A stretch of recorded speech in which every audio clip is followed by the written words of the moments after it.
கிறிஸ்து இயேசுவுக்குள் அன்பானவர்களே, இயேசுவின் ஆசீர்வாத ஊழியங்களின் மூலம் அன்பின் வாழ்த்துக்கள். தொடர்ச்சியாக இந்த லெந்து கால தியானத்துல இருதயத்தை பக்குவப்படுத்திய எஸ்ரா என்கின்ற தலைப்பின் கீழே ஒவ்வொரு நாளும் ஒவ்வொரு விதமான இருதயங்களை கர்த்தருடைய வார்த்தையின்படி பக்குவப்படுத்திய பரிசுத்தவான்களை குறித்து நாம் தியானித்து வருகிறோம். இந்த நாளிலும் தியானத்திற்கென்று எஸ்ராவின் புஸ்தகம் 7ஆம் அதிகாரம் 10வது வசனம், கர்த்தருடைய வேதத்தை ஆராயவும் அதன்படி செய்யவும் இஸ்ரவேலிலே கட்டளைகளையும் நீதி நியாயங்களையும் உபதேசிக்கவும் எஸ்ரா தன் இருதயத்தை பக்குவப்படுத்தி இருந்தான். இப்போ நம்மளுடைய வாழ்க்கையில எதை பக்குவப்படுத்துறோமோ இல்லையோங்க, நம்மளுடைய இருதயத்தை நம்ம பக்குவப்படுத்தணும். இருதயத்தை பக்குவப்படுத்துவதற்கு எஸ்ரா ஒரு வெப்பனாக தேவனுடைய வார்த்தையை எடுத்துக்கொண்டார். அப்ப இன்றைக்கு எத்தனையோ பேருடைய இருதயம்தான் அவர்களுடைய ஒருவேளை நன்மையை பெறுவதற்கோ அல்லது நன்மையை இழந்து போவதற்கோ காரணமா மாறுகிறது. இப்ப நாம இந்த நாளிலும் கூட ராஜாவின் இருதயம் என்கின்ற தலைப்பின் கீழே நம்ம பார்க்க இருக்கிறோம். இதை குறித்து நீதிமொழிகளின் புஸ்தகம் 22வது அதிகாரத்தினுடைய 11வது வசனம் சொல்லுகிறது, சுத்த இருதயத்தை விரும்புகிறவனுடைய உதடுகள் இனிமையானவைகள், ராஜா அவனுக்கு சிநேகிதனாவான். அதாவது ஒரு ராஜா ஒரு நல்ல சிநேகிதனை விரும்புகிறார். அந்த நல்ல சிநேகிதனுக்குடைய இருதயம் என்னவாமா, சுத்த உதடுகளோடு இருக்கணுமாமா. அப்ப இயேசுவை குறித்து வேதம் சொல்லுகிறது, அவர் ராஜாதி ராஜா கர்த்தாதி கர்த்தா என்று சொல்லப்பட்டிருக்கிறது. இயேசுவை மாத்திரமல்ல, இயேசுவாலே சில ராஜாக்கள் பயன்படுத்தப்பட்டிருக்கிறாங்க. தானியேல் தீர்க்க தரிசன புஸ்தகத்துல கூட பாபிலோனிய தேசத்து ராஜாவை தானியேல் என்ன சொல்லுகிறார் அப்படின்னா, 2ஆம் அதிகாரத்தினுடைய 36, 37 வசனங்களில சொப்பனம் இதுதான், அதன் அர்த்தத்தையும் ராஜ சமூகத்தில் தெரிவிப்போம். ராஜாவே, நீ ராஜாதி ராஜாவாய் இருக்கிறீர். பரலோகத்தின் தேவன் உமக்கு ராஜரீகத்தையும் பராக்கிரமத்தையும் வல்லமையும் மகிமையும் அருளினார். அதாவது இஸ்ரவேல் மக்கள் பாபிலோன் தேசத்திற்கு 70 வருஷம் தேவனாலே அடிமையாய் ஒப்பு கொடுக்கப்பட்டிருக்கிறாங்க. இந்த இஸ்ரேல் மக்களுடைய ராஜ்ய காலம் எனப்பட்டது இந்த இடத்துல முடிவுக்கு வந்து இஸ்ரவேலரையே அரசாட்சி செய்யக்கூடிய ஒரு ராஜாதி ராஜாவாய் இந்த நேபுகாத் நேச்சார் மாறுகிறார். அவர் ஒரு தரிசனத்தை பார்க்கிறாரு. அந்த தரிசனத்துல ஒரு சிலை நிற்கிறது. அந்த சிலையை கைகளால் பெயர்க்கப்படாத ஒரு கல் மோதி அதை முழுவதும் சாம்பலாக மாற்றி விடுகிறது. மோதின கல் பெரிய பர்வதமா மாறுது. இந்த சொப்பனத்தை பார்த்ததுக்கு அப்புறம் இந்த நேபுகாத் நேச்சார் கலங்கி போய் பாபிலோன் தேசத்துல இருக்கிற மந்திரவாதிகளிலிருந்து பூசாரிகளிலிருந்து குறி சொல்லுகிற எல்லாரையும் அழைத்து, நான் ஒரு சொப்பனம் பார்த்தேன், அந்த சொப்பனத்தையும் அதன் அர்த்தத்தையும் நீங்கள் சொல்ல வேண்டும் என்று கேட்கிறார்.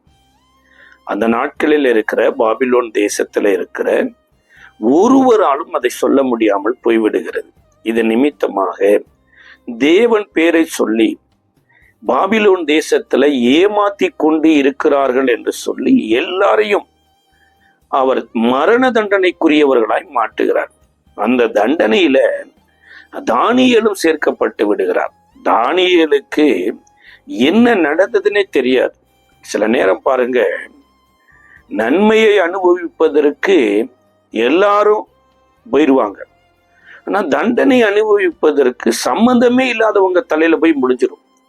அந்த நேரத்துலதான் தானியேல் 2 நேரம், அதாவது ராஜாவின் இடத்துல போய் பர்மிஷன் கேட்டு 2 நாள் எனக்கு டைம் கொடுங்க, நீங்க பார்த்த சொப்பனத்தையும் அதன் அர்த்தத்தையும் சொல்லுகிறேன்னு சொல்லித்தான் இந்த சொப்பனத்தையும் இந்த அர்த்தத்தையும் சொல்லுகிற போது இந்த நேபுகாத்து நேச்சாரை தானியேல் என்ன சொல்றாருன்னா, நீ ராஜாதி ராஜாவாய் இருக்கிறீர், பரலோகத்தின் தேவன் உமக்கு ராஜ்யத்தையும் பராக்கிரமத்தையும் வல்லமையும் மகிமையும் அருளினார்.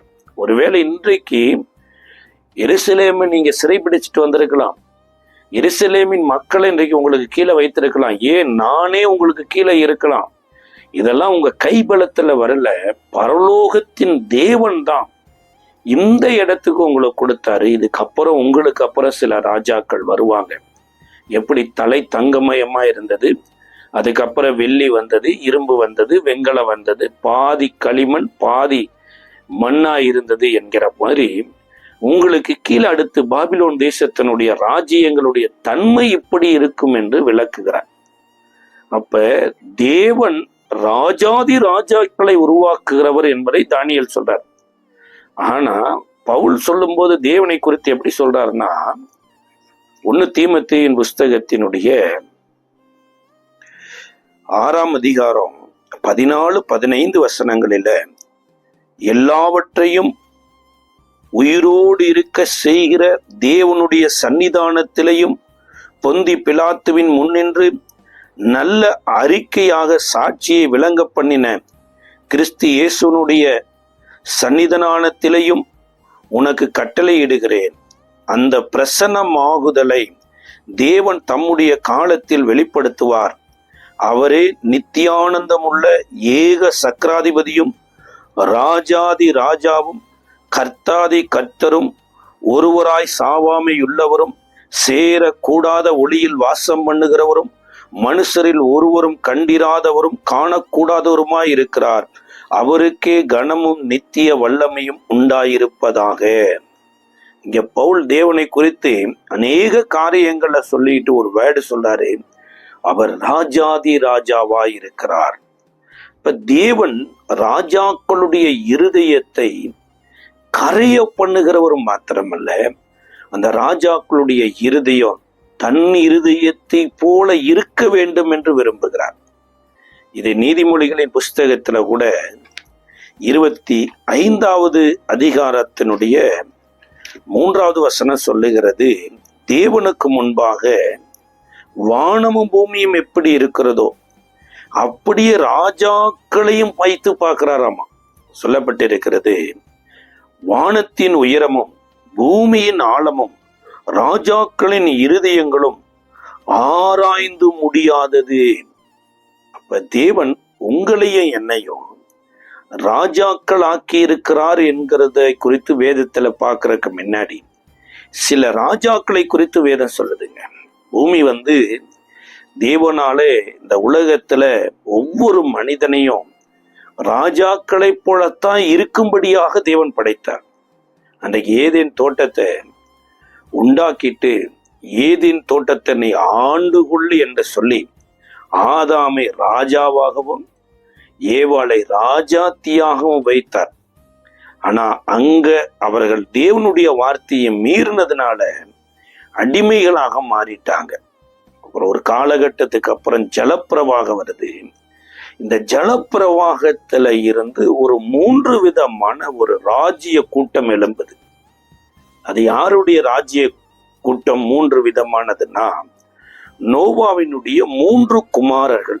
இந்த 3 குமாரர்கள்ல இருந்துதாங்க மனித இனமே இந்த உலகத்துக்கு வருது. இந்த 3 குமாரரும் ஒவ்வொரு ஜெனரேஷனுக்கும் பிதாக்களாகவும் ராஜாக்களாகவும் பார்க்கப்படுகிறாங்க.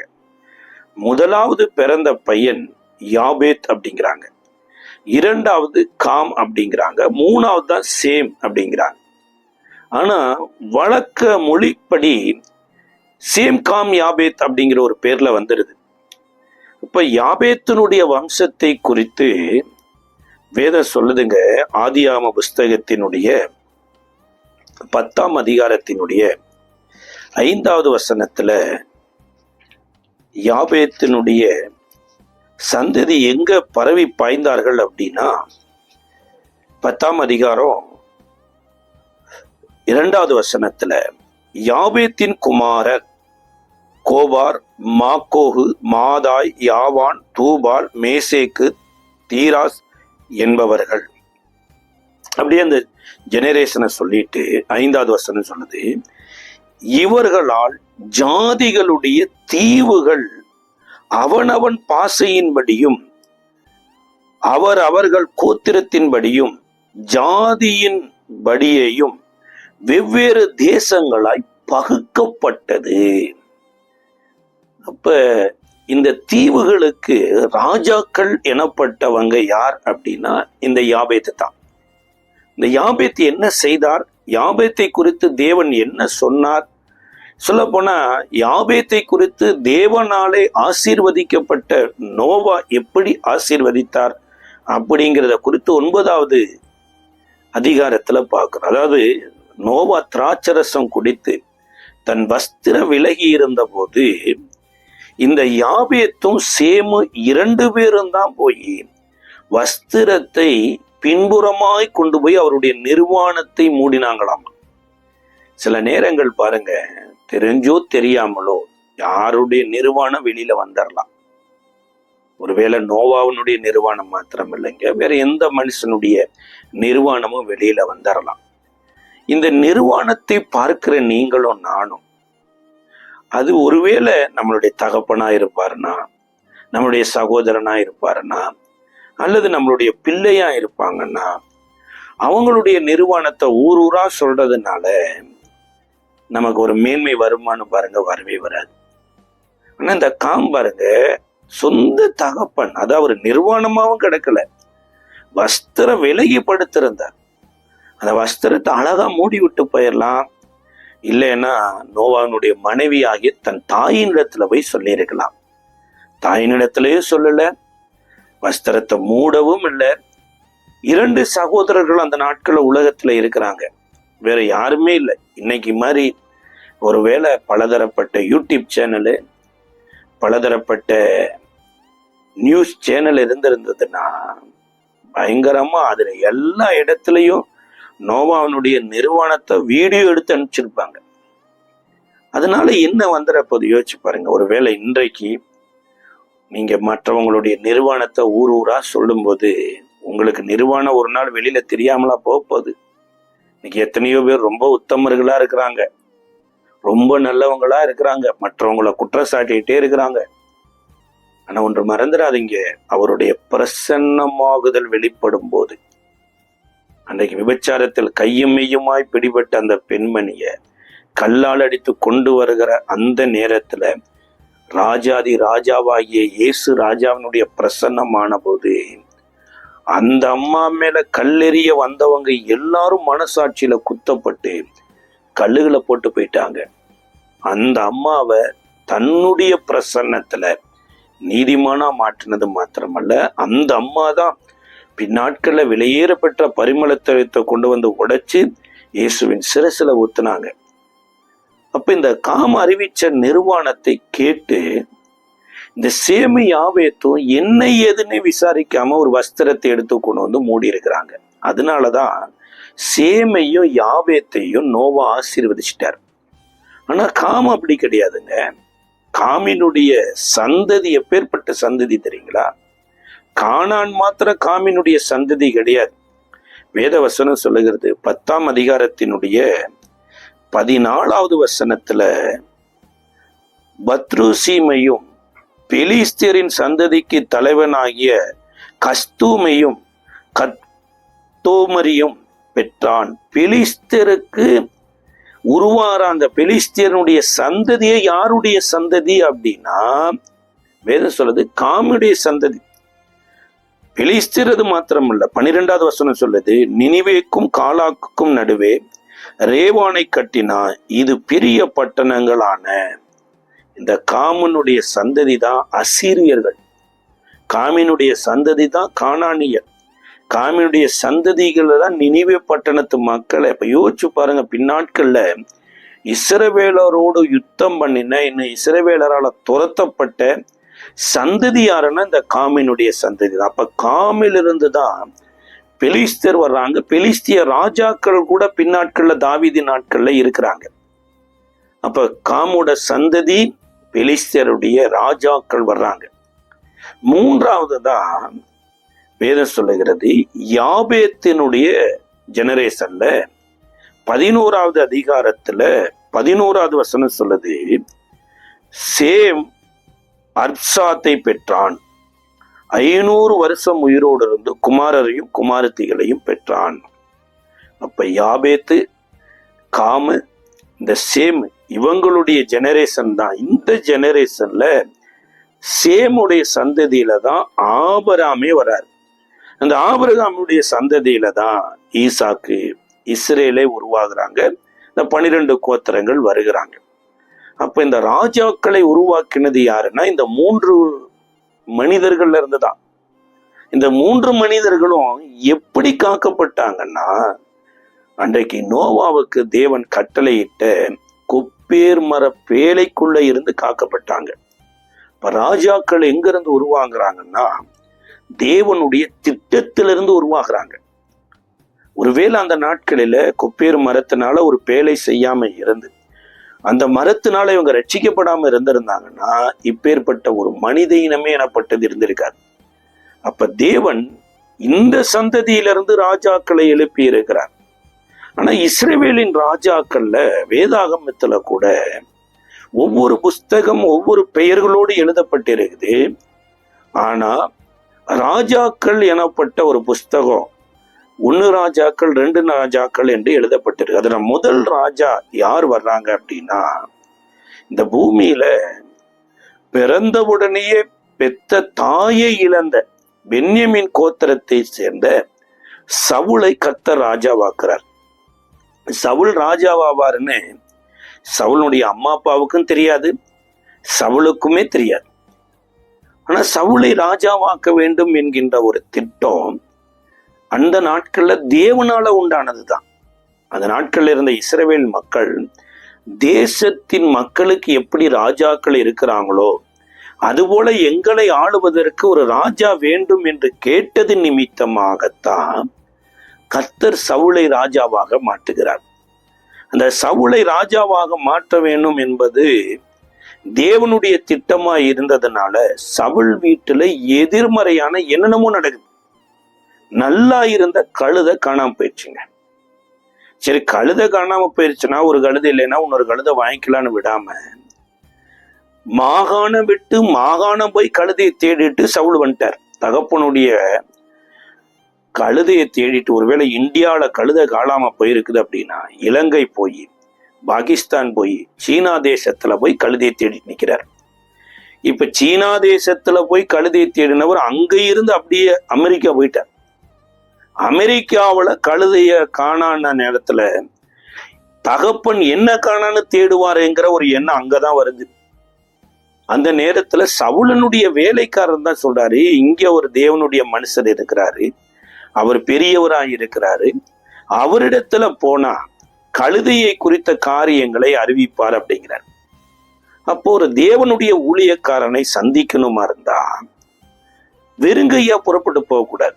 ஏன்னா நாடு விட்டு நாடு போன போது கையில் இருக்கிற அத்தனையும் செலவழிஞ்சிருச்சு. இப்ப வெறுங்கையா போய் தேவனுடைய ஊழியக்காரரை சந்திக்க கூடாது. என்ன பண்ணலாம்னு போது வேலைக்காரன் சொல்றான், என்கிட்ட ஒரு மோதிரம் இருக்கு, இதை வைத்து ஊழியக்காரரை சந்திக்கலான்னு போனா இவங்க வர்றதுக்கு முன்னாடியே இவங்க வருவாங்கன்னு முதல் நாளே தேவன் சாமுவேல்கிட்ட சொல்லிட்டார். இப்ப அவங்க வந்ததுக்கு அப்புறம் ஒரு நல்ல விருந்து வைத்து தான் அவர்களை ராத்தங்க வைத்து, இப்ப சாமுவேல் சவுலை கழுதையை குறித்த கவலையை விடு, மக்களுக்கு ராஜா வேணும்னு தேடிட்டு இருக்கிறதுனால உன்ன தேவன் ராஜாவாக்கி விட்டார் என்று சொல்லிட்டு நீ இங்க இருந்து புறப்பட்டு போகும்போது ராகுகேலின் கல்லறைக்கு போவ, அங்க உனக்கு கழுதை கிடைத்து விட்டது என்கின்ற ஒரு ஆறுதல் செய்தி வரும். அங்கிருந்து தாபோரின் சமபூமிக்கு போவ, அங்க ஒரு ஆட்டுக்குட்டியும் அப்பமும் கிடைக்கும். அடுத்த இடம்தான் பெத்தேல்ல இருக்கிற இடத்துக்கு போவ, அங்க தீர்க்கதரிசிகளின் கூட்டத்துல சேர்ந்து தீர்க்கதரிசிகளின் மேல இருக்கிற அபிஷேகம் உன்மேல வரும். இந்த ஆவியானவர் வரும்போது நீ தீர்க்க தரிசனம் சொல்லி வேறு மனுஷனாவாய் அப்படிங்கிறார். ஒரு ராஜாவை இந்த உலகத்துல தேவன் எப்பேற்பட்ட ராஜாவா கன்வெர்ட் பண்றாருன்னா, தன்னை போல இந்த ராஜ்யத்தை ஆளணும். அப்ப இயேசுவை போல இந்த உலகத்துல நீங்களும் நானும் ராஜாக்கள் ஆகணுமா இருந்தா அந்த அபிஷேகம் ரொம்ப முக்கியங்க. இப்ப சாமுவேல் சொன்னபடியே போறாரு. பெத்தேல்ல இருக்கிற தீர்க்கதரிசிகளின் கூட்டத்துல போய் ஆவியை பெற்று அவரும் தீர்க்க தரிசனம் சொல்லி வேறு மனுஷன் ஆயிட்டார். இந்த முதல் ராஜா பென்யமீன் கோத்திரத்தை சேர்ந்தவர். இந்த ராஜாவை தேவன் விரும்பி ஏற்படுத்தல, ஜனங்கள் கேட்டது நிமித்தமா ஏற்படுத்திட்டார். ஆனாலுமே தேவன் தன்னுடைய யுத்தத்தை இந்த சவுல் ராஜாவை கொண்டு செய்யணும்னு நினைச்சதுனாலதான் சவுலின் இடத்துல சில காரியங்களை எதிர்பார்த்தார். ஆனா அது நடக்கல. ஒன்று, இந்த சவுல் சாமுவேலால வழிநடத்தப்பட்ட போது இந்த கில்கால்ல 7 நாள் காத்திரு, நான் பலி செலுத்த வேண்டும் என்று சொன்னார். ஆனா அந்த நாட்கள்ல பெலிஸ்தியர் வந்துட்டாங்க யுத்தத்துக்கு, ஜனங்களெல்லாம் சிதறி போகிறாங்களே என்று சொல்லி சாமுவேல் செலுத்த வேண்டிய பலியை அவசரப்பட்டு சவுல் செலுத்தி விடுகிறார். இது ஃபர்ஸ்ட் தவறுதலான காரியம். அதாவது நமக்கு கர்த்தர் முன்குறித்த காரியத்தை மிஞ்சின எந்த காரியத்திலையும் தலையிடக்கூடாதுங்க. அது பெரிய ஆபத்துல போய் முடிஞ்சிடும். இரண்டாவது காரியம், இந்த அமலேக்கியரை சங்காரம் பண்ணு என்று சாமுவேலின் மூலமாய் வழிநடத்தப்பட்டிருப்பார். ஆனா அமலேக்கியரிடத்துல இருக்கக்கூடிய நசல் கொண்டது, பலவீனமானது, இவைகளின் நடுவுல போய் ஒரு யுத்தத்தை பண்ணி நல்லதையெல்லாம் அவர் சங்கரிக்காம விட்டிருப்பார். மூன்றாவது காரியம், கர்த்தரிடத்துல அவர் விசாரிக்க போயிருப்பார். கர்த்தர் சொப்பனத்திலாவது தீர்க்க தரிசனத்திலாவது வேற எதுலையுமே இந்த சவுலினிடத்துல பேசாததுனால அஞ்சனம் பார்க்கிற ஒரு இடத்துல போய் தேவ கோபத்துக்கு காரணமாகி மரித்தவர்களுடைய எழுப்பி சத்தத்தை கேட்டு அவரும் மரித்து போயிட்டார். அப்ப இந்த சவுலினுடைய ராஜ்ய பாரத்தை கர்த்தர் எடுக்கிறதுக்கு முன்னாடி சாமுவேல்கிட்ட வந்து சொல்றாரு, நான் சவுலை ராஜாவாக்கினது என் இருதயத்துக்கு व्यसனமா இருக்குதுன்ட்டார். இந்த வார்த்தையை கேட்டதுக்கு அப்புறம் பாருங்க, ஒரு இரவெல்லாம் சாமுவேலுக்கு தூக்கமே இல்லை, அழுது கொண்டே இருந்தான். யோசிச்சு பாருங்களேன். அதாவது கர்த்தர் தான் இவனை கூட்டிட்டு வந்தாரு, கர்த்தர் தான் இவனை ராஜாவாக அபிஷேகம் பண்ணுன்னு சொன்னாரு. ஆனா அதே கர்த்தருக்கு நான் அவனை ராஜாவாக்கினது என் மனசுக்கு கஷ்டமா இருக்குதுன்னு உடனே சாமுவேல் அழுது கொண்டே இருக்கிறார். ஒரு இரவெல்லாம் தூங்கல. இன்னைக்கு அநேக ஊழியக்காரங்களுடைய இருதயம் அப்படி இல்லைங்க. அதாவது மற்றவங்க புணத்துல சோறு போட்டு சாப்பிடுகிற மக்களா இருக்கிறாங்க, மற்றவருடைய மரணத்தை செலிப்ரேட் பண்ற மக்களா இருக்கிறாங்க. சார், கர்த்தருக்கு கஷ்டமா இருக்குது அப்படிங்கும்போது நீ தானே ஏற்படுத்தின, நீயே அதை கஷ்டப்பட்டுக்கிட்டுன்னு சொல்லாம, ஐயோ கர்த்தரோட சேர்ந்து நானும் இவனை ராஜாவாக்கினே, இப்ப கர்த்தருடைய இருதயம் வேதனைப்படுகிறதே என்று சொல்லி சாமுவேல் இரவெல்லாம் அழுதார். அதான் கர்த்தர் வந்து சாமுவேலை தைரியப்படுத்தி, என் இருதயத்துக்கு ஏற்றவனை நான் ராஜாவாக தெரிந்து கொண்டேன், ஈசாயின் குமாரனை அபிஷேகம் பண்ணுன்னு சொன்னது நிமித்தமா தான் தாவீதை அபிஷேகம் பண்ணுவதற்கு சாமுவேல் ஈசாயின் வீட்டுக்கு வர்றார். குமாரர்கள்லாம் வர்றாங்க. தாவீது கடைசியா வந்தபோது அபிஷேகம் பண்ணப்பட்டாரு. தாவீதை ராஜாவாக அபிஷேகம் பண்ணின கர்த்தர் ஆனா ராஜ்யத்தை கையில கொடுக்கல. ஆனா சவுல பாருங்க, அபிஷேகம் பண்ணாங்க, உடனே ராஜ்யம் அவர் கைக்கு வந்துருச்சு.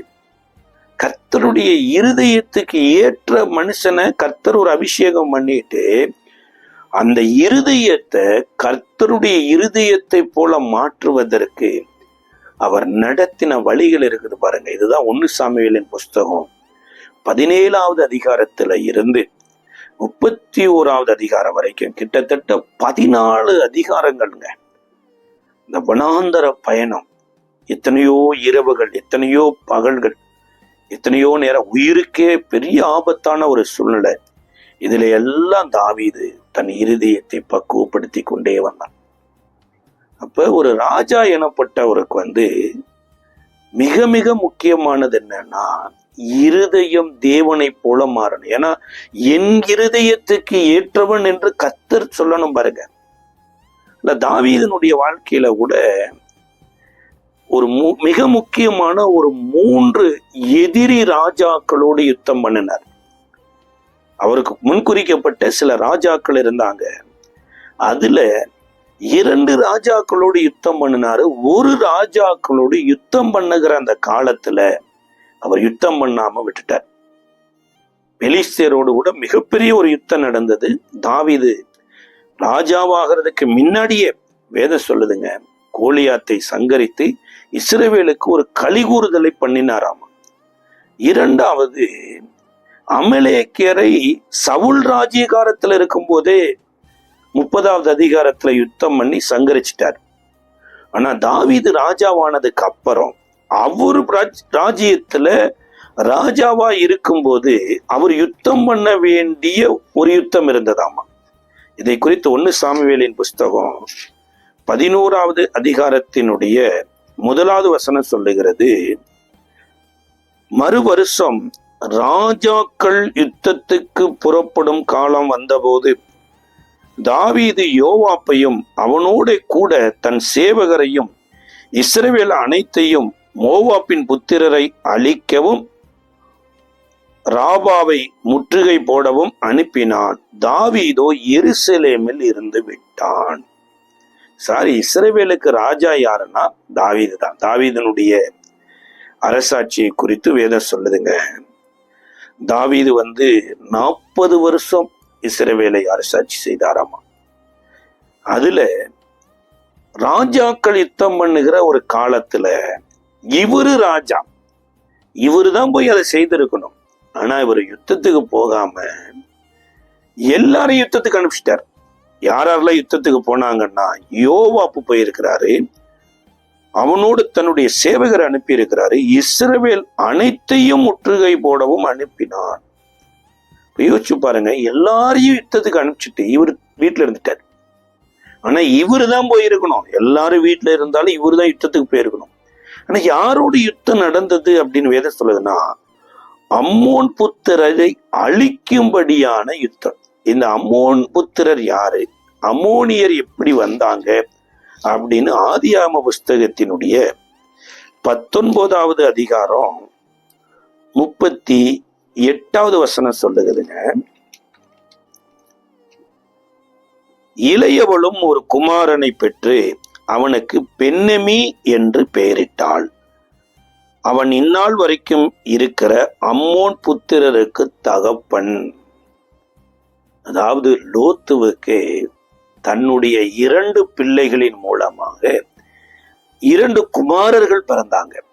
ஒரு பிள்ளைக்கு மோவாப் எனப்பட்டவன் பிறந்தான், 2வது பென்னெமி எனப்பட்டவன் பிறக்கிறான். அவன் யாருக்கு தகப்பன்னா இந்த அம்மோன் புத்திரருக்கு தகப்பன். அப்போ ஒரு ராஜா இந்த 3 யுத்தத்தையும் கட்டாயம் செய்யணும். ஒன்று, இஸ்ரவேல் மக்கள் எகிப்து தேசத்திலிருந்து விடுதலையாகி வருகிற போது அவர்களுக்கு எதிராய் வந்து நின்ற அமலேக்கியர், அதில் சங்காரம் பண்ணிட்டார் 1 சாமுவேல் 30ல. 2வது பெலிஸ்தியர். இந்த பெலிஸ்தியர் ராஜா, பெலிஸ்தியர்கள் எங்க வர்றாங்கன்னா கானானுடைய சந்ததியில வர்றாங்க, அவங்களையும் மேற்கொண்டுட்டார். இந்த 3வது தான் இந்த அம்மோன் புத்திரரை ராஜாவானதுக்கு அப்புறம் யுத்தம் பண்ண போற காலத்துல போகல. இது சரீர பிரகாரமான ஆசை இச்சைகளை தூண்டுகிற செக்சுவல் ஹராஸ்மெண்ட்ல வரக்கூடிய சில காரியங்கள். இது கர்த்தருடைய அபிஷேகத்தை பெற்று இதுக்கு எதிராக யுத்தம் பண்ணி இதை நம்ம ஜெயிக்கணும். ஆனா இது ரொம்ப கேர்லெஸ்ஸா இருந்தா யுத்த களத்துல நடக்க வேண்டிய இந்த யுத்தத்துக்கு தாவீது போகாததுனால வீட்டுக்குள்ளேயே இந்த ஸ்பிரிட் வேலை செஞ்சிருச்சு. வேதம் சொல்லுதுங்க, அன்றைக்கு பத்சேபாள் குளித்து கொண்டு இருக்கிற போது தாவீது மாளிகையின் உப்பருகையில உலாவினது எந்த டைம்லன்னா ராஜாக்கள் யுத்தம் பண்ணுகிற காலத்துலதான். அப்ப இந்த இடத்துலதான் மிகப்பெரிய ஃபெயிலியர் ஆயிட்டார். ஞானி கூட ஒரு இடத்துல சொல்றாரு, சாலமோன் ராஜாவினுடைய காலத்துல இருந்த ஒரு ஞானி எழுதுறாரு, நீதிமொழிகளின் புஸ்தகத்தினுடைய 31வது அதிகாரத்தினுடைய 4வது வசனம் சொல்லுகிறது, திராட்சரசம் குடிப்பது ராஜாவுக்கு தகுதி அல்ல. லேமுவேலே, அது ராஜாக்களுக்கு தகுதி அல்ல. மதுபானம் பிரபுக்களுக்கு தகுதி அல்ல. ஒரு ராஜா எப்படி தகுதியா நடந்து கொள்ளணுமோ அப்படி நடந்து கொள்ளணும். இதனுடைய விளைவு தாங்க மிகப்பெரிய ஒரு ஆபத்து. நீ சொன்ன அவங்க குடும்பத்துக்குள்ளே கர்த்தருடைய பட்டயம் உலாவதற்கு காரணமாயிடுச்சு. இயேசு கூட பரலோக ராஜ்யத்தை குறித்து ஒரு அற்புதமான ஒரு 2 கதை சொல்றார். நிறைய கதை இருக்குது, அதுல ராஜாக்களை குறித்து சொல்லுகிற ஒரு சூப்பரான 2 கதையில் அதுல மிக மிக முக்கியமானது என்னன்னா, மத்தேயு எழுதின சுவிசேஷ புஸ்தகத்தினுடைய 18வது அதிகாரம் 22 24 வரைக்கும் நம்ம வாசிக்கிறோம். அதற்கு இயேசு 7 தரம் மாத்திரம் அல்ல, 7 எழுபது மட்டும் உனக்கு சொல்லுகிறேன். எப்படி எனில், பரலோக ராஜ்யம் தன் ஊழியக்காரனிடத்தில் கணக்கு பார்க்க வேண்டும் என்று இருக்கிற ஒரு ராஜாவுக்கு ஒப்பாயிருக்கிறது. அவன் கணக்கு பார்க்க தொடங்கின போது 10,000 தாலந்து கடன்பட்ட ஒருவனை அவனுக்கு முன்பாக கொண்டு வந்தார்கள்.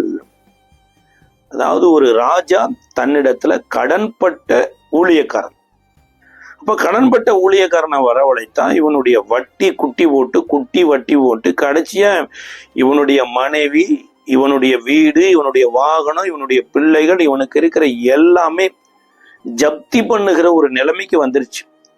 இப்ப எல்லாரையும் வரவழைத்து, நீ வாங்கின கடன் இவ்வளவு, இத்தனை வருஷத்துல நீ கடனை கட்டாததுனால இத்தனையும் இன்னைக்கு ஏலத்துல போக போகுதுன்னா போது அவன் அழுகிறான்.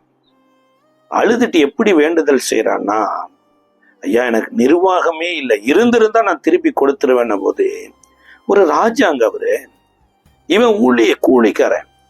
இந்த கூலிக்காரனுடைய இருதயம் வேற மாதிரி இருக்கும், ராஜாவினுடைய இருதயம் வேற மாதிரி இருக்கும். அந்த ராஜாவினுடைய இருதயம் வேற மாதிரி இருந்தா தான் அவன் ராஜா. இல்லையா பேர்ல ராஜா வச்சுக்கலாம், கூஜா வச்சுக்கலாம், ராஜாதி ராஜான்னு கூட வச்சுக்கலாம்.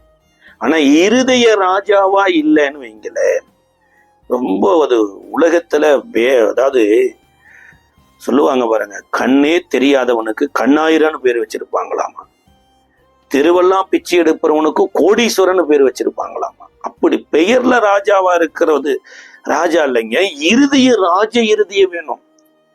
இப்ப இந்த ராஜா பாக்குறாரு, இவனை பாக்குறாரு, இவன் மனைவி பிள்ளைகளை பாக்குறாரு. ஆனா ஒரு கூலிக்காரனை போய் வேதனைப்படுத்தி ராஜா கொண்டாடணுமா? அப்போ நான் அவனை எல்லா கடனையும் மன்னிக்கிறேன், அவனை எல்லா கடனையும் மன்னிச்சிட்டாருங்க, ₹1 கூட இவன் கடன் பட வேண்டியதில்லை. இவரு தாங்க ராஜா. இந்த ராஜாவினுடைய இருதயம் பாருங்க எப்படி இருக்குன்னு. இவரிடத்துல இருக்கிற கூலிக்காரன், இவன் இவ்வளவு மன்னிப்பு பெற்றிருக்கிறான். மனைவிக்கு விடுதலை, பிள்ளைகளுக்கு விடுதலை, வாகனத்துக்கு விடுதலை, நிலத்துக்கு விடுதலை, வீட்டுக்கு விடுதலை, எல்லாத்துக்கும் சேர்த்து ராஜா விடுதலை பண்ணிட்டார். இப்ப விடுதலை பண்ணி அனுப்பிச்சிட்டார். போற வழியில இந்த கூலிக்காரனிடத்துல ஒரு சொற்ப பணம் கடன் ஒருத்தன் வாங்கியிருக்கிறான். அவன் இவனுக்கு முன்னாடி எதிர்த்து வருகிற போது இவன் அவன் இடத்துல கேட்கிறான், நான் வாங்கின பணம் எங்க? சொல்றான், ஐயா எனக்கு இதே நிலைமை தான், நானும் இதே தேசத்துல இருக்கிறேன், எனக்கு நிர்வாகம் இல்லைன்ன போது ராஜாவின் இடத்துல மன்னிப்பை பெற்று இருக்கிற இவனுக்கு ராஜ இருதயம் இல்லாததுனால சொற்ப பணத்தை திருப்பி கொடுக்காதவனை ஒரு அடிமையை போல இழுத்து கொண்டு போய் தன் வீட்டுல பணையத்துல வச்சிட்டான். இத மன்னித்த ராஜா கேள்விப்பட்டுத்தான் மன்னிப்பை கொடுத்த ராஜா மறுபடியும் கூப்பிடுறான், எப்பா உன்னை கூலிக்காரனை போல வாழ்றக்கா நான் ராஜா மன்னிச்சேன், என்னிடத்துல ராஜாவினுடைய இருதயம் இருக்குது, மன்னிப்பு பெற்று இருக்கிற நீயே அதே மாதிரி அவனை மன்னிச்சிருக்கணும்ல, பல கோடி உனக்கு மன்னிச்சுட்டேன், ஒரு சொற்ப பணம் ஒரு 1000 10,000 மன்னிக்காததுனால உன்னை உபாதிக்கிறவர்கள் கையில ஒப்பு கொடுத்தேன் அப்படின்ட்டார். இது இயேசு சொல்றாரு. இயேசு ராஜாவினுடைய இருதயம் மாதிரி நம்மளுடைய இருதயம் இருக்குனுங்க. எனக்கு எத்தனையோ பேரு இயேசுவின் இடத்துல தயை பெற்றுக்கொள்ளணும்னு ஜெபம் பண்ணுவாங்க, ஆனா தயை பெறுகிறவர்களுக்கு சேர்த்தே ஒரு தயை பாராட்டி இருக்கிறாருங்கிறத மறந்துட்டாங்க. அதை செய்யாம போனோம்னு வைங்களேன், கட்டாயம் அநேக வேதனையான காரியம் வரும். அதாவது இயேசுவின் இடத்துல மன்னிப்பை பெற்ற நம்ம யாரு மன்னிப்புக்கு காத்திருக்கிறாங்களோ அவங்களுக்கும் மன்னிப்பு பெறணும். ஏன்னா நமக்குள்ளேயே ராஜாவினுடைய இருதயம் வரணும். நீங்க எத்தனையோ பேர் பாருங்க, இருதயம் மாறாம செய்வனை வச்சிருக்கிறாங்க, பில்லி சுண்ணிய வச்சிருக்கிறாங்க, அதை வச்சிருக்கிறாங்க. சார் அவங்க அதை வைக்கட்டும், நீங்க ராஜாவினுடைய இருதயத்தை உங்க இருதயத்துக்குள்ள வைங்க, ஏற்றுக்க மாட்டாங்க. இது ஏசு சொன்ன ஒரு காரியம். இரண்டாவது பரலோக ராஜ்யத்தை குறித்து இதே மத்தேயு எழுதின சுவிசேஷ புஸ்தகம் 22வது அதிகாரத்தினுடைய 2வது வசனம் சொல்லுகிறது, பரலோக ராஜ்யம் தன் குமாரனுக்கு கல்யாணம் செய்த ஒரு ராஜாவுக்கு ஒப்பாய் இருக்கிறது. அழைக்கப்பட்டவர்களை கல்யாணத்துக்கு வரும்படி அவன் தன் ஊழியக்காரனை அனுப்பி அவர்களோ வர மனதில்லாதிருந்தார்கள். சார், கல்யாணத்துக்கு வாங்கன்னு அனுப்பிச்சா கூட வர முடியலைங்க. சந்தோஷம் எப்படி அப்படின்னா, இன்னைக்கு உலகம் எதையோ சந்தோஷமா பார்த்துட்டு இருக்குது. இவங்களுக்கு கல்யாண சந்தோஷத்துல என்ட்ரி ஆகிறதுக்கு இருதயமே இல்லை. இவங்க என்ன சொல்றாங்கன்னா, 4வது வசனத்துல, அப்பொழுது அவன் வேறு ஊழியக்காரரை அழைத்து, நீங்கள் போய் இதோ என் விருந்தை ஆயத்தம் பண்ணினேன், என் எருதுகளும் கொழுத்த ஜந்துக்களும் அடிக்கப்பட்டது, எல்லாம் ஆயத்தமாயிருக்கிறது, கல்யாணத்துக்கு வாருங்கள் என்று அழைக்கப்பட்டவர்களுக்கு சொல்லுங்கள் என்று அனுப்பினான். அழைக்கப்பட்டவர்களோ அதை அசட்டை பண்ணி ஒருவன் வயலுக்கும் ஒருவன் வியாபாரத்துக்கும் போய்விட்டான். மற்றவர்கள் அவன் ஊழியக்காரரை பிடித்து அவமானப்படுத்தி கொலை செய்தார்களாம். யோசிச்சு பாருங்களேன், கல்யாணத்துக்கு வாங்கன்னா அவன் கொண்டாட்டம் எதுன்னா வயல்ல கொண்டாட்டம் இருக்குதாமா, இன்னொருத்த வியாபாரத்துல கொண்டாட்டம் இருக்குது. கடைசியா ஒருத்தர் சில பேர் அவமானப்படுத்தி கேவலப்படுத்தி விட்டாங்க. ஆனா இந்த ராஜா தான் பிள்ளையினுடைய கல்யாணத்தை ஜாம்னு நடத்தணுங்கிறதுக்காக இந்த கூட்டத்தை விட்டுட்டு வழியில இருக்கிற நல்லார் பொல்லார் எல்லாரையும் அழைச்சிட்டு வர சொல்லி இவ ஒரு புதிய அழைப்பு வருதுங்க. அதாவது அழைக்கப்பட்டவர்கள் அபாத்திரமாய் போனபடினால அழைப்புக்கு சம்பந்தமே இல்லாத சில பேருக்கு இந்த ராஜாவின் மூலமா கிருபையினால் அழைப்பு வருது. யோசிச்சு பாருங்க, இன்னைக்கு இயேசுவை பற்றி சொல்றக்கோ இந்த இயேசுவினுடைய நாமத்தை மகிமைப்படுத்துவதற்கும் நமக்கு கடுகளவும் தகுதி இல்லை. தகுதி உள்ளவர்கள் எல்லாம் அபாத்திரராய் போகிறதுனால நமக்கு தகுதி வருது. ஆனா அந்த தகுதி எப்படி கொடுக்குறாருன்னா, இந்த நல்லார் புல்லார் எல்லாரும் எங்க இருந்தாங்கன்னா வழிகளிலும் தெருக்களிலும் இருந்தாங்க. அப்ப வழிகளிலும் தெருக்களிலும் இருக்கிறவங்க நல்ல வஸ்திரத்தை உடுத்தி இருக்க மாட்டாங்க. அப்ப வீட்டுக்குள்ள வரணுமா இருந்தா, ராஜ அரண்மனைக்குள்ள வரணுமா இருந்தா எல்லாரும் ராஜாவை போலவே இருக்கணும். ஏன்னா ராஜா வீட்டு கல்யாணத்துல ராஜாக்கள் கெட்டு கெதர் பண்ணி இருக்கிறாங்க என்று உலக அறியும்படியா. எப்படி அகஸ்வர ராஜா பெரிய ஒரு விருந்து வைத்த போது சகல தேசத்தில இருந்து மக்களையும் அந்த தேச தலைவர்கள் ராஜாக்களை அழைத்து விருந்து வைத்திருந்தாராமா. அதே போல இங்க தெருவுல நின்னவங்களாம் இன்னைக்கு ராஜாக்களா உள்ள வந்திருக்கிறாங்க. அதுல ஒருவன் பாருங்க, இந்த ராஜா கொடுத்த ராஜ வஸ்திரத்தை உடுத்தாம அவன் உடுத்தியிருந்த வஸ்திரத்தோடைய இன்னைக்கு திருமண வீட்டுக்குள்ள வந்தாச்சு. வந்ததுக்கு அப்புறம் எஜமானன் விருந்து சாலைக்குள்ள உள்ள 11வது 12வது வசனம் இருக்குது. விருந்தாளிகளை பார்க்கும்படி ராஜா உள்ளே பிரவேசித்த போது கல்யாண வஸ்திரம் தரித்திராத ஒரு மனுஷனை அங்கே கண்டு, சிநேகிதனே, நீ கல்யாண வஸ்திரம் இல்லாதவனா எப்படி வந்தாய் என்று கேட்டான். அதற்கு அவன் பேசாமல் இருந்தான். யோசிச்சு பாருங்க, ஒருவேளை இவனுக்கு வஸ்திரம் கொடுக்கப்படாம போயிருச்சோ. ஏன்னா எல்லாரும் ராஜா மாதிரி இருக்கிறாங்க, இவன் மாத்திரம் கொஞ்சம் வித்தியாசமா இருக்கிறான். இப்ப இயேசுவினுடைய இந்த விருந்து சாலைக்கு வந்திருக்கிற நீங்க எல்லாருமே இயேசுவை போல இருக்கணும் தாங்க அவருடைய விருப்பம். இயேசு மன்னிக்கிறாரு, விட்டு கொடுக்கிறாரு. இயேசு அவரே வேதனைப்பட்டாலும் மற்றவங்க வேதனைப்படக்கூடாதுன்னு நினைச்சிட்டு இருக்கிறாரு. அப்பேற்பட்ட ஒரு இருதய எந்த மனுஷனில் இல்லையோ அவனுக்கு ராஜாவினுடைய வீட்டு வஸ்திரம் இல்லைன்னு தான் அர்த்தம். அந்த ரட்சிப்பின் வஸ்திரம் இல்லாம திருமண சாலைக்குள்ள உட்கார்ந்து இருக்கிறான். ஒருவேளை மற்றவங்க பார்வைக்கு பா சூப்பர் ட்ரெஸ் போட்டிருக்கிறார், நம்மளாம் ஆர்டினரி ட்ரெஸ் போட்டிருக்கிறோம், இவர் விவிஐபி ட்ரெஸ் போட்டுட்டு இருக்கிறாரு அப்படின்னு கூட நினைச்சிட்டு இருக்கலாம். ஆனா முதலாளி எல்லாருக்கும் ஒரே வஸ்திரம் தான். அது எந்த வஸ்திரம்? ராஜ வஸ்திரம். இயேசுக்குள்ள இருந்த அந்த ரட்சிப்பின் வஸ்திரத்தை எடுத்து இன்றைக்கு எல்லாருக்கும் உடுத்தி இருக்கிறாரு. இயேசு சிலுவையில் அறையப்படுகிற அந்த வேதனையான நாட்களில அவர் வெளிப்படுத்தின அந்த அன்பின் வஸ்திரத்தை இன்னைக்கு நீங்களும் நானும் தரித்து கொள்ளணும். என்ன அவமானப்படுத்தலாங்க, என்ன வேணாலும் கேவலப்படுத்தலாங்க. சிலுவையில இயேசு பட்ட பாடுகளை விடவா, அவமானத்தை விடவா? இன்னைக்கு எதுக்கோ சபிக்கிற மக்கள் வந்துட்டாங்க. மக்கள் வந்துட்டாலும் பரவாயில்ல, ஊழியக்காரன் என்கின்ற ஒரு போர்வையில இருக்கிறவங்க கூட சம்பந்தம் இல்லாம சபிக்கிறது. சார், நீங்க சபிக்கிறதற்கு அழைக்கப்படல சார், ஆசீர்வதிக்க அழைக்கப்பட்டிருக்கிறீங்க. நீங்க சத்துருக்களாய் பார்க்க அழைக்கப்படல, சத்துருவையும் சிநேகிதராய் பார்க்க அழைக்கப்பட்டிருக்கிறீங்க. இயேசுவுக்கு நீங்களும் நானும் சிநேகிதராய் யோசிச்சு பாருங்க. நாம தேவ துரோகிகள், காணியாட்சிக்கு புறம்பா இருந்தோம். ஆனா கல்வாரி சிலுவையில இயேசு உங்களையும் என்னையும் நினைத்து தான் இந்த அவமானத்தை எண்ணாமல் சிலுவையை தழுவி கொண்டு இன்னைக்கு அந்த சிலுவையின் மூலமாக உங்களுக்கு எனக்கு ரட்சிப்பை கட்டளையிட்டு இருக்கிறார். ஆனா இந்த வஸ்திரத்தை தரிக்கலைன்னா நம்மளால அப்படி இருக்க முடியாதுங்க.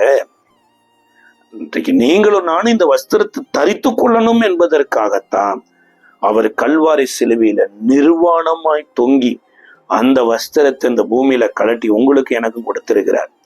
ஒருவேளை சரீரத்துல நான் வெள்ளையும் போட்டிருக்கலாம், அல்லது சில பேர் கருப்பா போட்டிருக்கலாம். அது முக்கியம் இல்லை. சில காரியங்கள் நமக்கு எதிராக இருக்கிற போது நம்மளோட ரிப்ளை எப்படி இருக்குது? நம்மளை சபிக்கிறவர்களை நம்ம ஆசீர்வதிக்கிறோமா? நாம துன்பப்படுத்துகிறவர்களுக்காக நம்ம வேண்டுதல் செய்யறோமா? நம்மளை அவமானப்படுத்துகிறவங்களை மன்னிக்கிறோமா? இதுதாங்க ரொம்ப முக்கியம். இந்த வஸ்திரத்தை தரித்து கொள்ளணும். இதுதான் மகிமையின் வஸ்திரம், ராஜ வஸ்திரம். இதற்கப்புறம் இவனிடத்துல வஸ்திரம் இல்லாம அமைதியா இருந்ததுனால இனிமேல நீ அமைதியான இடத்துல போய் இன்னும் அமைதியாயிரு என்று இருளும் பட்கடிப்பும் உள்ள இடத்துல தூக்கி கொண்டு போடுங்கள் அப்படின்ட்டார். ராஜாவினுடைய இருதயம் சார், ராஜாவினுடைய இருதயம் இருளும் பல்கடிப்பும் உடைய இடத்துல கொண்டு அவனை போடலாமா அப்படின்னா, சார் உனக்கு எவ்வளவு மேன்மைப்படுத்தி இந்த இடத்துக்கு கூட்டு வந்தார். நீ தெருவுல என்ன நிலைமையில இருந்த, நீ என்ன நிலைமைக்கு உன்னை கர்த்தர் கொண்டு வந்து வச்சிருக்கிற போது அவர் விரும்புகிற வஸ்திரத்தை உடுத்தி இந்த ராஜாவினுடைய குமாரனுடைய கல்யாணத்துல கலிகூற வேண்டிய நீயே அந்த வஸ்திரத்தையே உடுத்தாம அவருக்கே எதிராக இருந்தீங்கன்னா அவரையே அவமானப்படுத்துற மாதிரி தானே. இன்னைக்கு நீங்களும் நானும் ராஜாவினுடைய இருதயத்தோடு கூட இருக்கணுமா இருந்தா அந்த ராஜாவை குறித்து கொஞ்சம் தெளிவா தெரிந்திருக்கணுங்க. இதை யோவான் எழுதின சுவிசேஷ புஸ்தகம் 12வது அதிகாரத்தினுடைய 14-15 வசனம் சொல்லுதுங்க. இயேசு குருத்தோலை ஞாயிறு அன்று அவர் எருசலேமின் வீதியில பவனி வருகிற போது இவர் ஏதோ வசதி வந்துருச்சு, லாசருவை உயிரோட எழுப்பிட்டாரு, கானா ஒரு கல்யாணத்துல அற்புதம் பண்ணிட்டாரு, இன்னும் குருடனை பார்வையிட வச்சுட்டாரு, முடவர்களை நடக்க வைத்துட்டாரு, 5 அப்ப 2 மீன் 5000 பேருக்கு மேல போசிச்சுட்டாரு, அதனால எல்லாம் கழுதையில ஏறி பாட்டு பாடுங்க. அவருக்கு இன்னைக்கு கொஞ்சம் ஒரு நிலைமை வந்துருச்சுன்னா பிஷப் பெரிய கட்டவுட்ல மேல ஏறி நிக்கிறார், தரையில நிக்க மாட்டார். அப்படி இயேசுவை உயர்த்தி பார்க்கலைங்க. வேதம் சொல்லுது அவரை குறித்து எழுதப்பட்டபடியே நடவடிதாமா. இதை குறித்து 14வது வசனமும் 15வது வசனம், அல்லாலும் சியோன் குமாரத்தியே பயப்படாதே, உன் ராஜா கழுதை குட்டியின் மேல் ஏறி வருகிறார் என்று எழுதியிருக்கிற பிரகாரமாய் இயேசு ஒரு கழுதை குட்டியை கண்டு அதன் மேல் ஏறி போனார். இயேசு கழுதையின் மேலே குட்டி கண்டு ஏறி போனார்னு யோவான் எழுதுறாரு. ஆனா மத்தேயு சொல்றாரு, ஒரு எதிராக இருக்கிற கிராமத்துக்கு போங்க, ஒரு கழுதையும் கழுதை குட்டியும் கட்டி இருக்க காண்பீர்கள், அதை அவிழ்த்து கொண்டு வாங்க. அவிழ்க்கிற போது அந்த ஊரார் கேட்பாங்க, ஏன் அவிழ்க்கிறீர்கள் அப்படின்னா, இது ஆண்டவருக்கு வேண்டும் என்று சொல்லுங்கள் அப்படின்னு அனுப்பினார். அதன் அடிப்படையிலேயே அவங்க போய் ஒரு கழுதையும் கழுதை குட்டியும் கட்டி இருக்கிறாங்க, அதை அவிழ்க்கிறாங்க. அப்ப கட்டி வச்சிருந்தவங்க கேட்கிறாங்க, ஏன் அவிழ்க்கிறீங்கன்னா, ஆண்டவருக்கு வேண்டும் என்று சொன்ன போது அந்த எதிராயிருக்கிற கிராமத்துல இருந்தே இந்த கழுதை குட்டியை அவிழ்த்து கொண்டு வந்து கிராமத்துக்கு வெளியே விட்டுட்டு போனாங்களாமா. சார், ஒரு காலத்துல ஒரு தரிசனத்தோடு இந்திய தேசத்துக்கு வந்த மிஷினரிகளுக்கு எத்தனையோ பேர் பாருங்க, ஏக்கர் கணக்குல லேண்டு கொடுத்தாங்க. நாங்க ஸ்கூல் ஆரம்பிக்கிறோம், மருத்துவமனை ஆரம்பிக்கிறோம், இன்னும் எத்தனையோ இந்த ஜனங்களுடைய தேவை ஆண்டவரை அறிந்து கொள்ளணும் என்பதற்காக எத்தனையோ கொடுத்தாங்க. ஆனா இந்த நாட்களில கழுதையை குறித்த தரிசனமும் இல்லை, கடவுளை குறித்த தரிசனமும் இல்லை. சார், ஒரு கழுதை குட்டி போடணுமா இருந்தா தாய் கழுதையும் வேணும், தகப்பன் கழுதையும் வேணும். ஆனா அங்க பாத்தீங்கன்னா கழுதையும் கழுதை குட்டியும் கட்டி இருக்க காண்பீர்கள். அப்ப தாய் கழுதையோ தகப்பன் கழுதையோ மிஸ் ஆயிடுச்சு. அப்ப உலகம் பழமொழி சொல்லுவாங்க பாத்துங்க, கழுத கெட்டா குட்டி செவரு அப்படிம்பாங்க. பிறப்பலையும் கழுத பிறப்பு, கழுதைக்கு வாழ்க்கை போட்டா விடிய விடிய பொதி சுமந்துதான் ஆகணும்பாங்க. அப்ப பிறப்புல பாருங்க, எல்லா மிருக ஜீவன்களும் அது பாட்டுக்கு புள்ள சாப்பிடுது, ஏதேதோ ஓடி போயிருதுங்க. ஆனா அந்த கழுதையத்தான் பொதி சுமப்பதற்கு என்று பயன்படுத்துறாங்க. பிறப்புல அதுக்கு ஒரு சந்தோஷம் இல்லை. இரண்டாவது, குடும்ப வாழ்க்கைன்னு யோசிச்சு பாருங்க. தாய் கழுதையோ தகப்பன் கழுதையோ மிஸ் ஆயிட்டாங்க, இறந்து போயிட்டாங்களா ஓடி போயிட்டாங்களான்னு தெரியல. வாழ்க்கைப்பட்ட இடத்துலயும் சந்தோஷம் இல்லை. சரி, ஒருத்தன் கழுதைய கொண்டு போயிருக்கிறானே, அவனாவதும் பயன்படுத்துவானா? அவனும் கொண்டு போய் இருவழி சந்துகளில கட்டி வச்சிருக்கிறான். வேலை ஸ்தலத்திலும் சந்தோஷம் இல்லை. ஒரு மனித உயிர் வாழணுமா இருந்தா குடும்ப சந்தோஷம்னு ஒண்ணு, இல்ல பிறப்பு சந்தோஷம்னு ஒண்ணு, இல்ல வேலை ஸ்தலத்திலேயாவது சந்தோஷம் ஒண்ணு வேணும். எதுவுமே இல்லாமல் இருந்தா அந்த மனித வாழ்ற வாழ்க்கையே வேஸ்ட்டுங்க. அந்த நிலைமையில இருந்த கட்டப்பட்டு இருந்த கழுதையை அவிழ்த்து கொண்டு வந்தா, இயேசுவின் இடத்துல வந்த உடனேங்க அந்த கழுதியின் மேல பொன்னாட போத்தப்படுது. அதற்கு மேலதான் இயேசு ஏறி உட்கார்றார். இப்போ வழியில எங்கோ ரெட் கம்பள விரிக்கப்படுது. அதோட வயலின் இலைகள் தலைகளை தரித்து அதை கழுதை சாப்பிடணும்னு போடுறாங்க.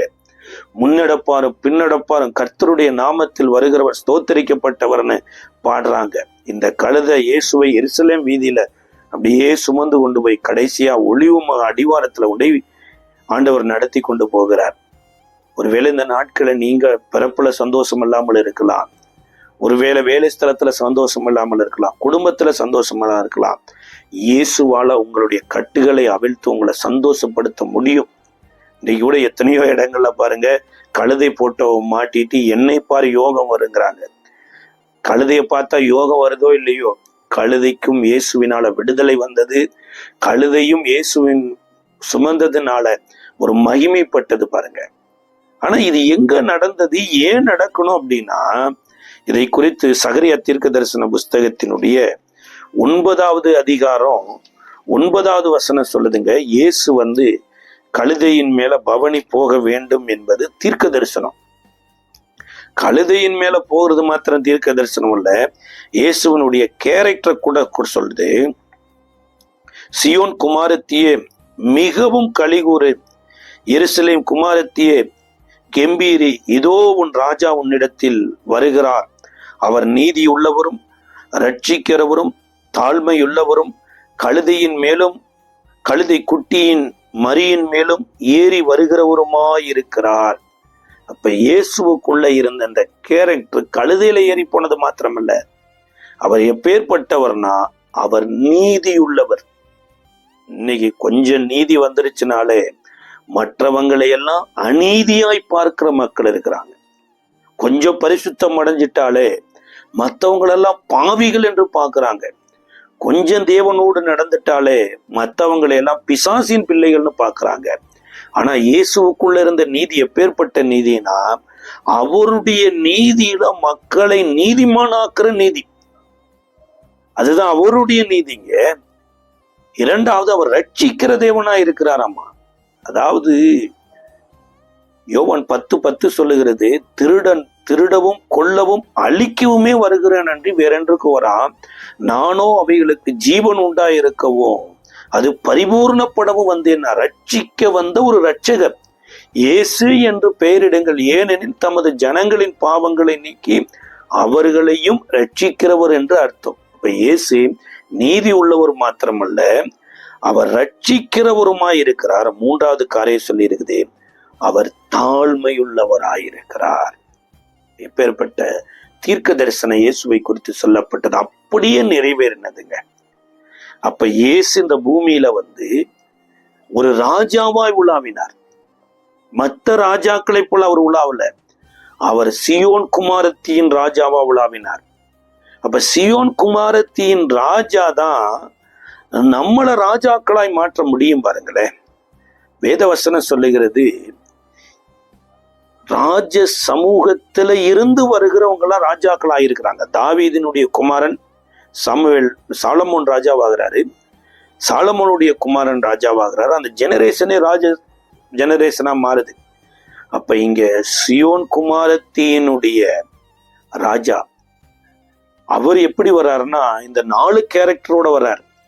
அவரு தான் உங்களை என்னையும் ராஜாக்களா மாற்றி இருக்கிறார். அவர் சிலுவையில மரிக்கிறதற்கு முன்னாடி கூட அவருடைய சிலுவை மரத்துல எழுதப்பட்டிருந்தது, இவர் யூதருடைய ராஜா என்று எழுதப்பட்டிருந்தது.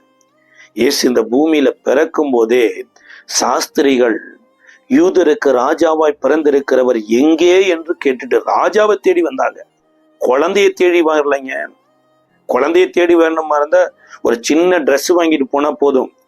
ஆனா சாஸ்திரிகள் வெள்ளி, பொண்ணு, தூபகலசம் எல்லாவற்றையும் ராஜாவை தேடி வந்தாங்க. இப்ப இயேசு ராஜானா இயேசுவின் மூலமாய் பிறந்த நீங்களும் நானும் ராஜாக்களும் ராஜாத்திகளுமாய் இருக்கிறோம். சியோன் குமாரத்தி யாரு? ராஜாவினுடைய மகள். அப்ப அவளும் ராஜாத்தி தான். அப்ப நீங்களும் நானும் எப்படி ராஜாவானோங்கிறதான் வெளிப்படுத்தின விசேஷம் 5வது அதிகாரத்தினுடைய 9-10 வசனங்கள்ல சொல்லப்பட்டிருக்கிறது. தேவரீர் புஸ்தகத்தை வாங்கவும் அதன் முத்திரைகளை உடைக்கவும் பாத்திரராய் இருக்கிறீர். ஏனெனில் நீர் அடிக்கப்பட்டு சகல கோத்திரங்களிலும் பாஷைக்காரரிலும் ஜனங்களிலும் ஜாதிகளிலும் இருந்து எங்களை தேவனுக்கென்று உம்முடைய இரத்தத்தினாலே மீட்டு எங்கள் தேவனுக்கு முன்பாக எங்களை ராஜாக்களும் ஆசாரியர்களும் ஆக்கினீர். நாங்கள் பூமியிலே அரசாளுவோம் என்று புதிய பாட்டை பாடினார்கள். அப்ப யாரெல்லாம் இயேசு ராஜாவாக்கி இருக்கிறான்னு பாருங்க. யாரெல்லாம் ராஜா இருக்கான்னா சகல கோத்திரங்களிலும் பாஷைக்காரரிலும் ஜனங்களிலும் ஜாதிகளிலும் ராஜாவாக்கி இருக்கிறார்.